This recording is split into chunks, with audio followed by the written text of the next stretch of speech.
Bonjour, bienvenue à la télé du Meeple, mon nom est Martin et aujourd'hui, je vous fais mon top 10 des jeux de 2024.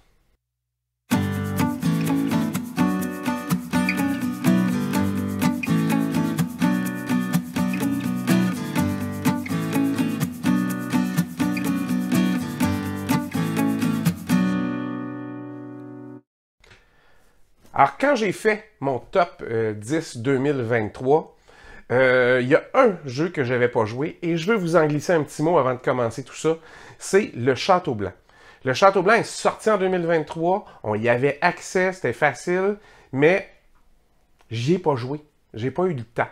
Et j'y ai joué en 2024 et c'est un excellent jeu.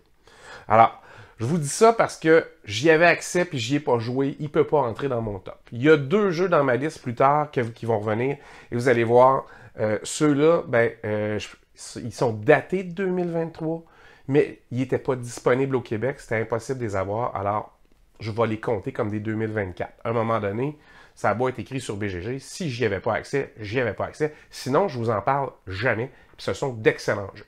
Alors, le Château Blanc à retenir, ça aurait dû être dans mon top 10 de l'année passée. Alors, on va appeler ça le top 11 de l'année passée, puis on va rajouter le Château Blanc. C'est comme ça qu'on va faire. Évidemment, ce ne serait pas un top 10 s'il n'y avait pas des mentions honorables à dire avant. J'ai testé beaucoup de jeux. Je vais me rendre à plus de 400 parties facilement dans mon année. Alors, j'ai joué énormément et il y a beaucoup de jeux que j'ai aimés, même s'ils ne sont pas dans le top des jeux que j'ai joués. Il y en a plusieurs que j'ai aimés.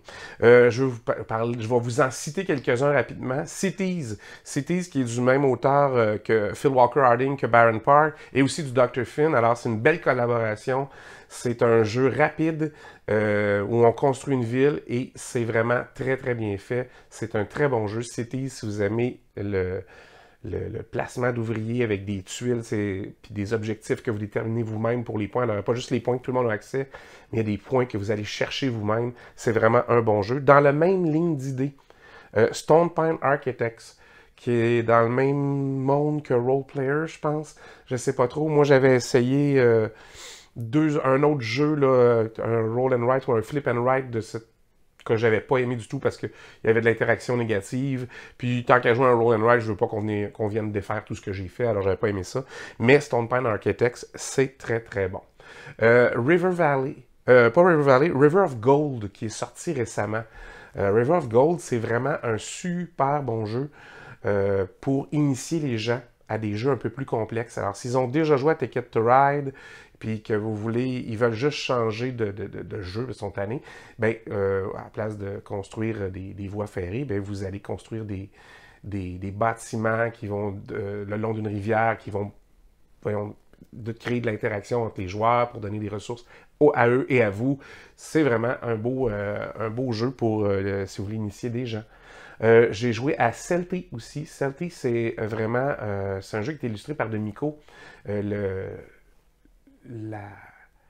La couverture est magnifique, évidemment, comme à chaque fois, mais c'est un jeu très intéressant avec une rondelle d'action qui va vous permettre de faire certaines choses.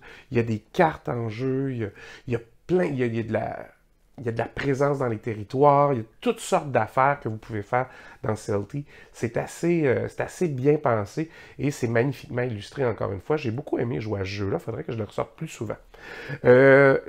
Aussi, ce serait plate de ne pas le nommer parce que j'ai réussi à avoir une copie de Comic Hunter. Et Comic Hunter, vous êtes à la recherche de bandes dessinées américaines de super-héros, comme moi je faisais quand j'étais petit, dans les années 80-90, je collectionnais les bandes dessinées.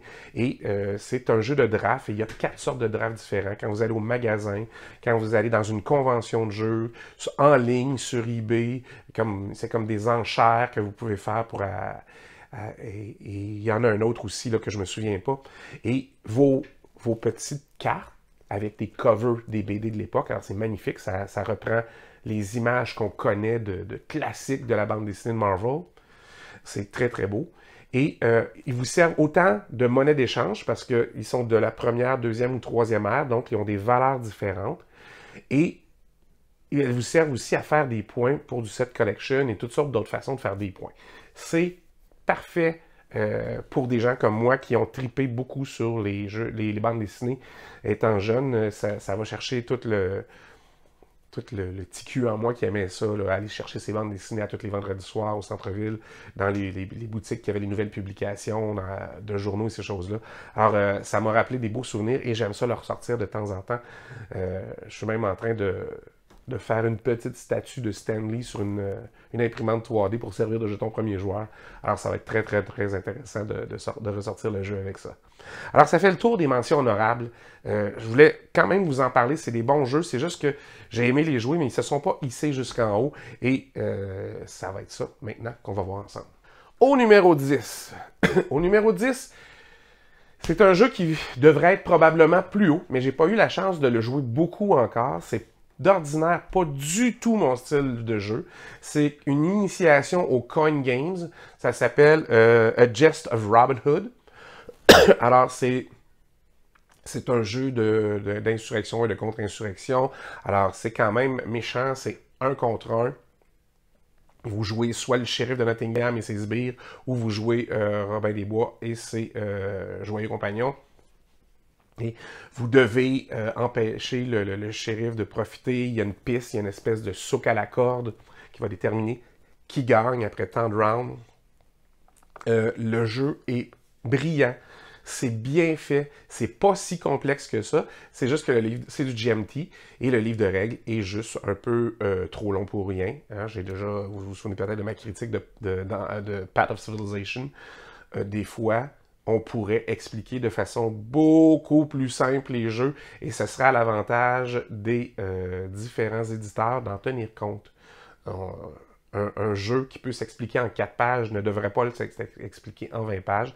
C'est un peu le cas avec A Jest of Robin Hood, mais c'est dans la tradition de GMT de faire un livret avec les règles officielles, un livret sur comment jouer, puis il y a comme un livret aussi qui sert pour tout le lore, alors pour toute l'histoire derrière le jeu, alors c'est intéressant.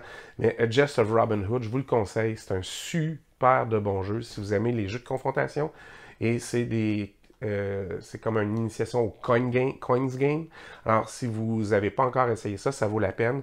Je ne suis pas sûr que je jouerai à des gros coin games, mais celui-là, vraiment, j'ai aimé. Je vais rejouer. Puis, il monterait peut-être même dans la liste des 10 meilleurs jeux de 2024 quand j'aurai joué un peu plus souvent. Au numéro 9, c'est un plus petit jeu. Mais c'est un jeu qui m'a beaucoup tenté. Je l'ai vu sur tablette au printemps, je l'ai acheté juste à l'été. Et du moment que je l'ai acheté et fait essayer à plein de monde, ça a fait créer un effet boule de neige dans mon entourage. Les gens ont beaucoup aimé Château Combo. Château Combo, c'est quoi? C'est un jeu où vous allez acheter des cartes. Il y a 2 rivières de cartes. Une au village, une au château. Vous allez faire avec ça en les achetant une grille de 3 par 3. Donc, ça se joue en 9 rounds très rapide. À votre tour, vous achetez une carte. Vous la mettez, il y a un effet immédiat et il y a en bas une façon de faire des points à la fin de la game. Et à vous d'optimiser tout ce placement-là en collectionnant dans les mêmes rangées, dans les mêmes colonnes, des symboles, en ayant des façons différentes des autres de faire des points.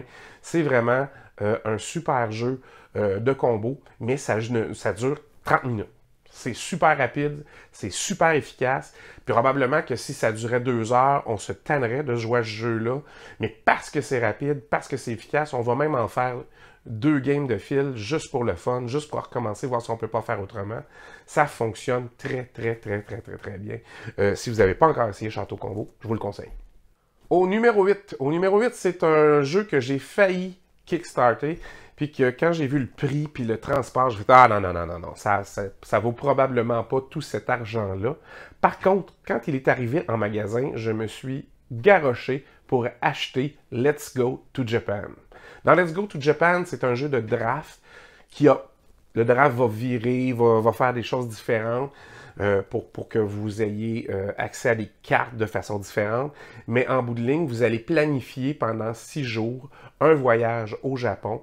Et là, à la fin de tout ça, lors du scoring, c'est comme si vous réalisiez votre voyage étape par étape, jour après jour. Vous allez voyager au Japon, entre Tokyo et Kyoto. Alors, il y a des cartes roses et bleues qui identifient les deux villes.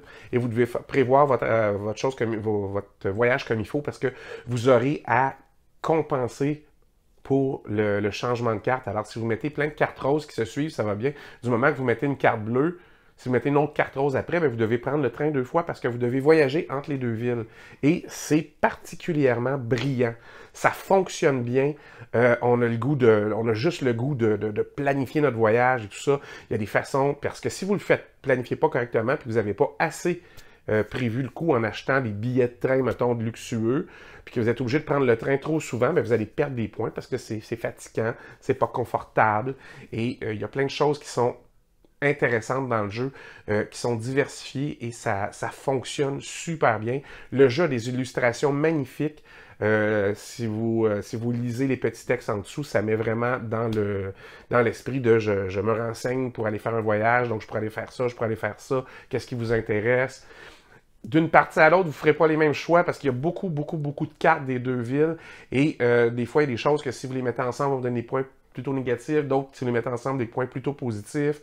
Il y a il y a des highlights à chaque journée, des affaires que si vous les faites cette journée-là, ça va vous donner plus de points. Alors, c'est vraiment, vraiment, vraiment bien fait. Let's Go to Japan, un excellent jeu de draft. Je l'ai dit dans mon top 10 des jeux les plus joués. Harmonies en numéro 7 de mes jeux préférés de l'année. À ma première partie, j'étais pas convaincu. J'ai fait une première partie avec Marie, qui écrit avec moi pour le site Geekbécois. On fait des articles sur les jeux de société. Et elle a dit, on va le tester, comme ça, là, je vais pouvoir avoir plus de parties pour écrire mon article. Parfait. Le sac fourni pour aller piger les jetons commençait déjà à défoncer après une seule partie. Il y avait aussi les plateaux de jeu qui courbaient un petit peu. C'était un peu décourageant. Par contre, les jetons sont tous en bois. C'est magnifique. Il y en a certains qui ont du screen printing. Alors, c'est vraiment... c'est plutôt joli. Les dessins sont magnifiques. Ils sont très typés. Ils ont un look particulier. Mais c'est quand même un jeu magnifique. Et après cette partie-là, il m'a trotté dans la tête toute la semaine, tellement que ça n'a pas pris une semaine et j'allais me le procurer moi aussi. Malgré le fait que je trouvais que les cartes étaient un peu minces, que les plateaux ondulaient et que le sac était de mauvaise qualité. Et j'ai évidemment changé le sac dans le mien, c'est certain. C'est un jeu qui va vous faire penser à Cascadia au niveau du thème. Vous avez créé de la biodiversité autant dans la faune que dans la flore. Pour placer la faune, vous devez organiser la flore de certaines façons.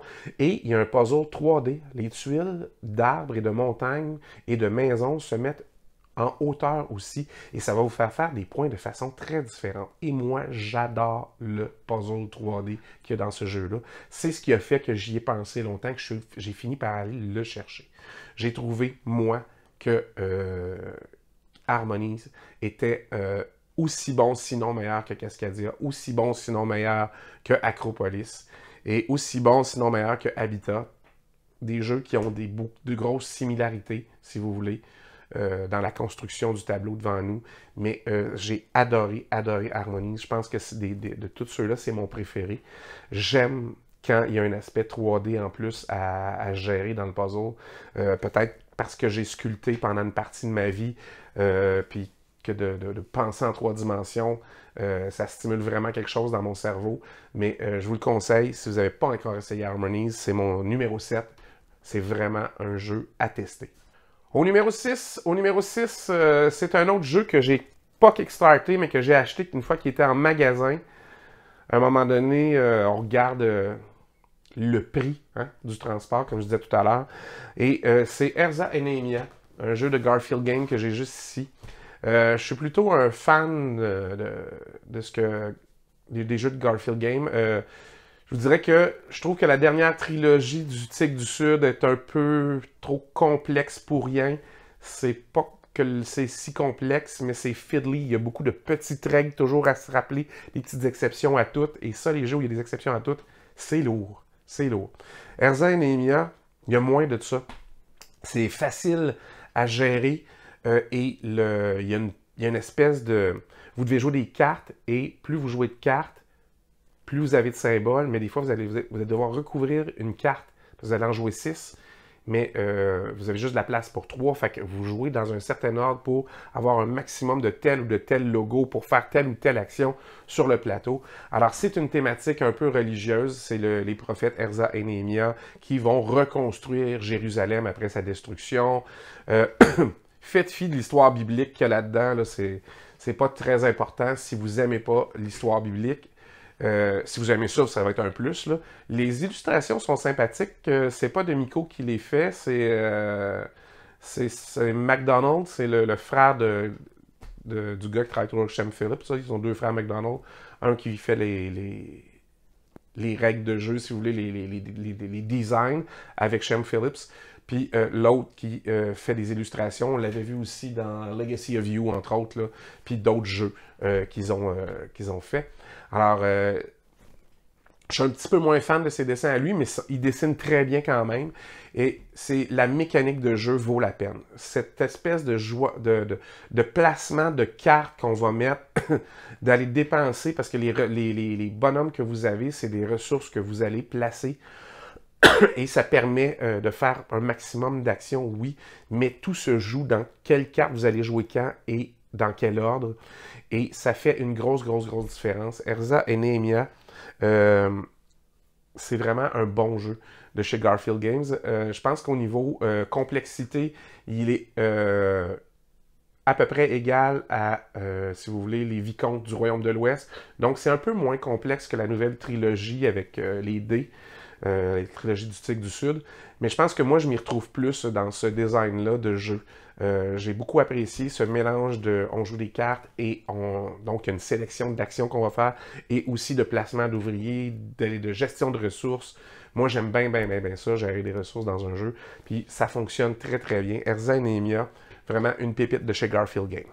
Alors, au numéro 5, on arrive à une des exceptions que je vous disais que techniquement, c'est sorti en 2023, mais ici, au Québec, c'est arrivé au printemps 2024. Et je parle de Evenfall. Dans Evenfall, vous incarnez un clan de sorciers qui vont vouloir être les sorciers dominants, si vous voulez. Là.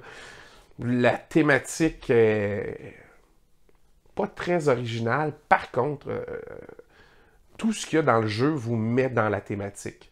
Les cartes que vous allez jouer, ce sont des sorts, ce sont des aides qui vont vous aider ou des trucs que vous mettez au conseil pour faire des points à la fin. Et les illustrations sont incroyables. Sérieux, c'est pas juste beau, c'est du réalisme ou du surréalisme. Là. Ça aurait pu être des images sorties des vieux Conan des années intenses, des années 80-90, où ce sont des œuvres d'art, des peintures, chacune d'entre elles. C'est vraiment magnifique. Et ça aide au gameplay. Parce que le gameplay, c'est quoi? C'est un placement d'ouvriers, oui, mais qui est drivé par les cartes que vous jouez, encore une fois. On se rend compte que j'ai des préférences dans certains types de jeux. Hein? Mais vous avez des personnages qui vont sur le plateau commun, puis vous avez des personnages qui vont pouvoir venir sur votre plateau exclusif à vous. Et tout ça fait un espèce de jeu de combo d'habiletés que vous ajoutez à vos habiletés que vous avez déjà.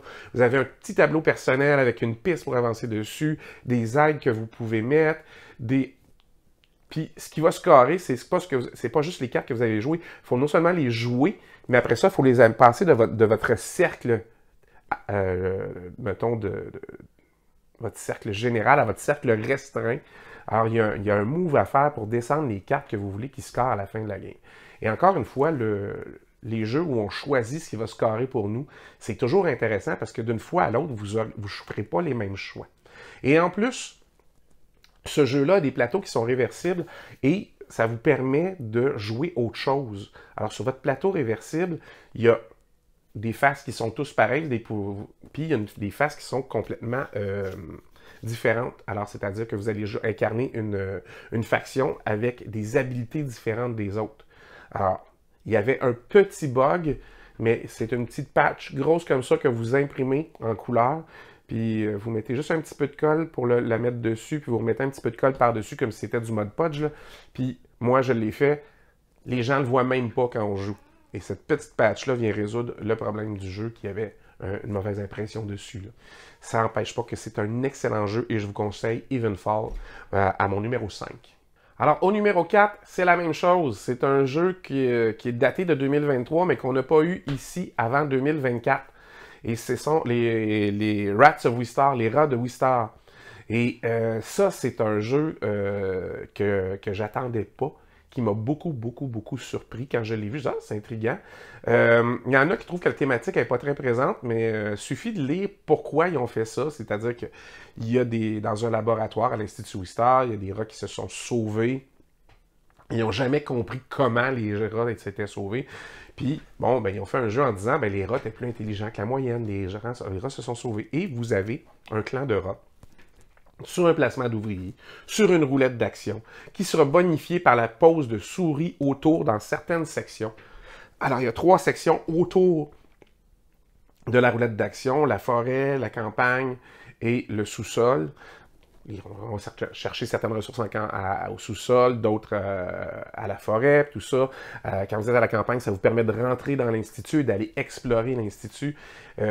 Les cartes sont très cartoonish. Alors, les petits rats qui font des inventions, c'est très drôle, mais ça fonctionne très bien. On a le goût d'y jouer, on a le goût d'y rejouer. Encore une fois, là, les cartes qu'on va construire, les choix qu'on va faire pour faire un maximum de points, l'exploration de l'Institut en parallèle de la rondelle d'action, tout ça, ça fonctionne très bien. On a un plateau personnel à développer pour dégager de nouvelles souris qui vont venir nous aider autour de la rondelle d'action. Puis, ça va nous permettre aussi de développer notre terrier pour mettre un maximum de choses qui vont nous donner des habilités ou nous faire des points. Et il y a une petite bande en bas encore en plus où on peut débloquer des affaires aussi. Ça n'a pas de fin comment on peut faire de points dans ce jeu-là. Et c'est super le fun. Moi, j'ai adoré ça. Je cherche à le rejouer ces jours-ci. J'aimerais ça rejouer au Rats of Wistar bientôt parce que ça fait 2 mois, je pense, que je n'ai pas joué. Puis là, j'ai vraiment le goût. Et c'était un des très bons jeux que j'ai joué cette année. J'ai adoré. Et pour le mettre à mon numéro 4, même si c'est un 2023, je pense que ça vous en dit beaucoup. Au numéro 3, c'est le jeu ici. C'est Black Forest. C'est un remake de Glass Road, un jeu de Uwe Rosenberg. Cette fois-ci, il n'est pas seul designer dessus. Mais je trouve, il y en a qui n'ont pas aimé, qui préféraient le jeu drivé par les cartes. Moi, le jeu maintenant, qui est une espèce de placement d'ouvriers, vous n'en avez qu'un seul, vous vous promenez d'un village à l'autre pour faire les actions. Mais il y a moyen de changer les actions de place avec le marchand ambulant. Vous allez développer, si vous voulez, votre domaine. Alors, des fois, on part avec un domaine de base, mais il y a tellement moyens de l'allonger. Ça prend énormément de place sur la table.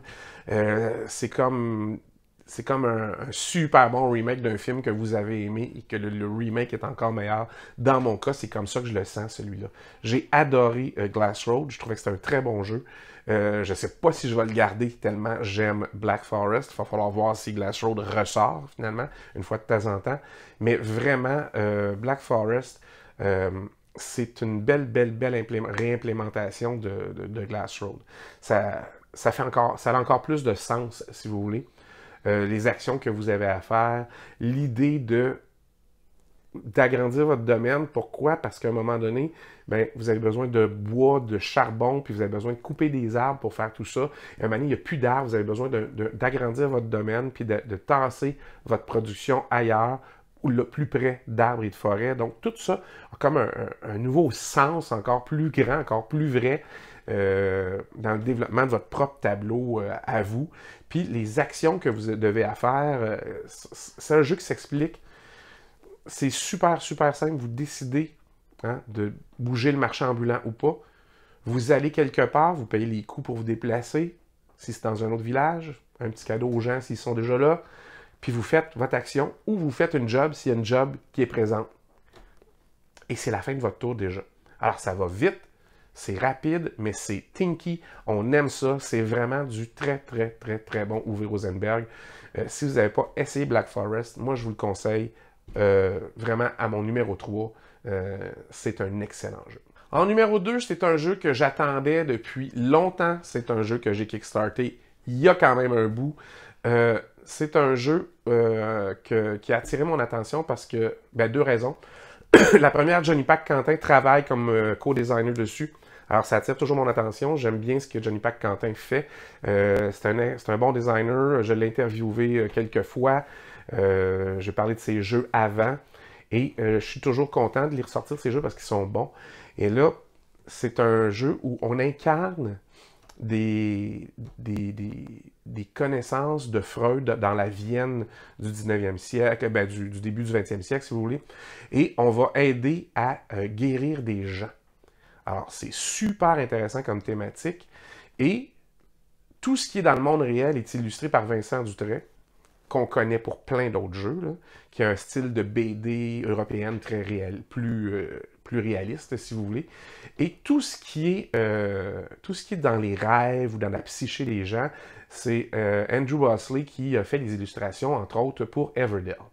Alors, deux styles très différents, mais qui marquent de façon très visuelle tout ce qui se passe dans le monde réel, si vous voulez, dans vos actions, puis tout ce qui se passe dans le domaine de la psyché des gens, dans le domaine du rêve et tout ça. Et les mécaniques sont assez complexes. Vous avez beaucoup de choses à gérer. Alors, vous avez des écrits à faire, peut-être même écrire des encyclopédies. Vous promenez dans Vienne pour aller échanger des idées, pour aller croiser des gens pour faire d'autres choses. Vous avez aussi, à la table de Freud, un placement d'ouvrier avec des petites bulles, des phylactères. Alors, dépendamment où vous mettez la pointe du phylactère, c'est l'action que vous allez faire. Et cette action-là, vous ne pouvez pas la faire deux fois tant que vous n'avez pas rappelé toutes vos pointes, vos bulles, si vous voulez. Si vous en avez des jeunes qui pourraient être là, vous ne pourrez pas refaire cette action-là tant que vous ne les avez pas ramenées. Fait que des fois, vous voulez les ramener vite pour refaire, mais ramener, c'est perdre un tour à rassembler ces idées. Et ça fonctionne tellement bien, mais c'est quand même un jeu un petit peu plus complexe à ce niveau-là. Il y a beaucoup de choses à gérer, mais le jeu est non seulement magnifique, mais il est très, très, très bon. Et là, je me suis gâté, parce qu'il y avait ces dessinateurs-là, parce qu'il y avait, entre autres, un designer que j'aimais bien. Là, je l'ai kickstarté, je me suis payé la totale. J'ai vraiment le playmat, j'ai plein d'affaires de luxe dedans. Ça fonctionne très bien. C'est Tinky à souhait, là, vraiment, c'est la coche au-dessus. Et c'est vraiment un jeu qui va vous challenger. C'est du mid-weight, mais mid-weight plus au niveau des règles. Puis en plus, il y a moyen d'acheter des extensions qui viennent compliquer le tout. Alors, dépendamment à quel point vous aimez les trucs compliqués ou pas, ça peut être un excellent choix. Alors, mon numéro 2, Unconscious Mind. Alors, à la première place, ça fait faire 2 ans que la première place est occupée par un design de Danny Garcia. L'année dernière, c'était ici Barcelona. Et cette fois-ci, c'est Windmill Valley qui est juste ici.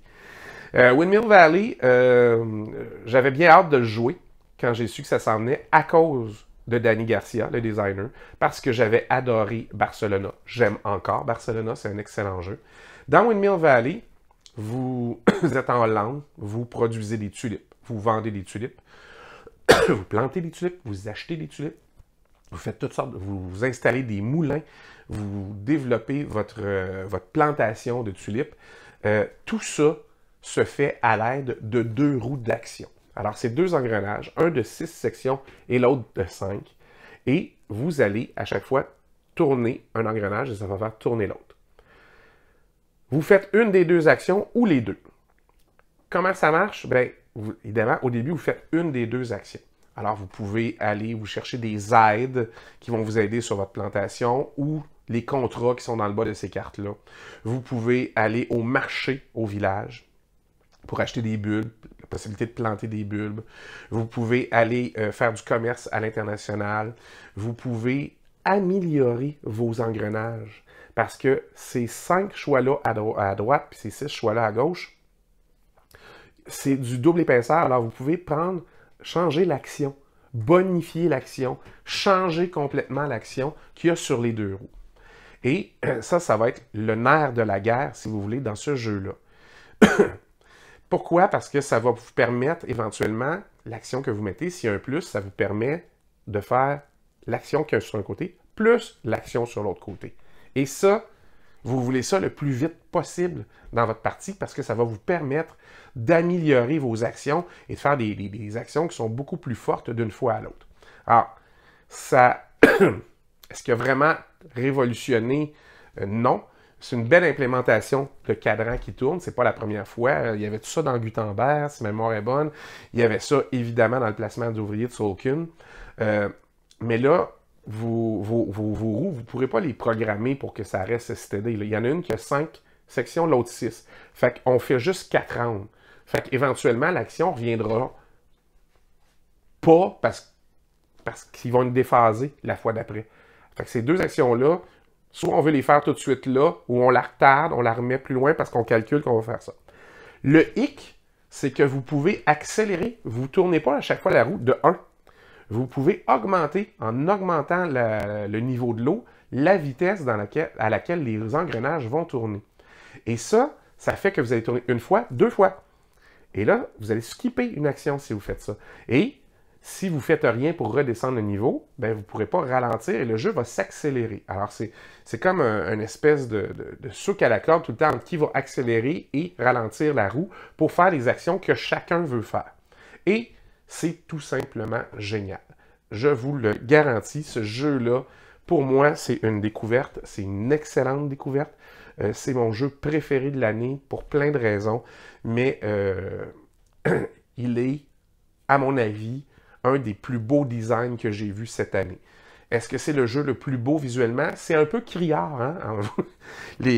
Le plateau de base a l'air de champ Hollande, fait que c'est très jaune pétant, rose pétant, rouge pétant, comme les tulipes. Ça respecte la thématique, là, ça fonctionne super bien, mais c'est quand même une coche intense à l'œil. C'est tout simplement génial de jouer à ça. À chaque fois que je le montre, les gens sont contents, les gens peuvent gagner de façon différente. J'ai vu quelqu'un gagner en focusant d'enlever tous ses moulins pour scorer toutes les sortes de couleurs de tulipes qu'il a plantées. J'ai vu quelqu'un gagner vraiment en se focusant beaucoup sur l'amélioration de ses roues. Alors, ça lui a donné beaucoup de points. Il n'y a pas juste une façon de gagner dans ce jeu-là. J'en ai joué beaucoup de parties et d'une fois à l'autre, les gens gagnent de façon différente. Alors, c'est vraiment intéressant. Mon jeu préféré pour 2024, c'est Windmill Valley.